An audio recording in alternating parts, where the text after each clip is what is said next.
तर ठाकरे बंधूंच्या युतीला उद्याच्या मुहूर्ताची शक्यता कमीच आहे।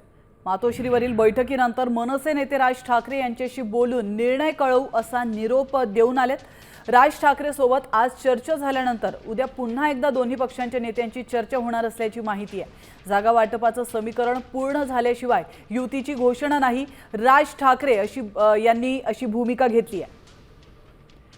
तर याविषयी अधिक माहिती देण्यासाठी आपले प्रतिनिधी सूरज मसूरकर आपल्यासोबत जोडले गेलेत। सूरज, खरं तर महत्त्वाची अपडेट म्हणावी लागेल, राज ठाकरे आणि उद्धव ठाकरे यांची उद्या संयुक्त पत्रकार परिषद होणार होती। युतीची घोषणा करण्याची शक्यता होती, मात्र नेमकं काय झालंय?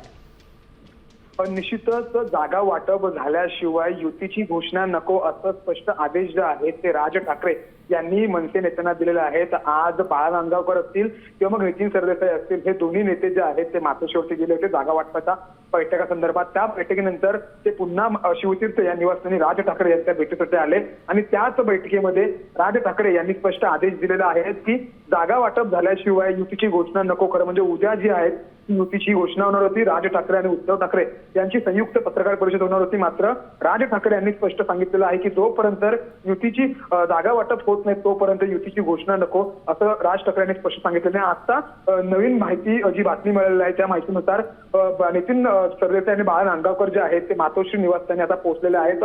पुन्हा एकदा उद्धव ठाकरे यांच्याशी चर्चा करण्यासाठी हे दोन्ही नेते जे आहेत ते आता मातोश्री या निवासस्थानी उद्धव ठाकरेंची भेट घेण्यासाठी पोहोचलेले आहेत। नक्कीच, धन्यवाद सूरज, तुम्ही दिलेल्या महत्त्वपूर्ण माहितीबद्दल।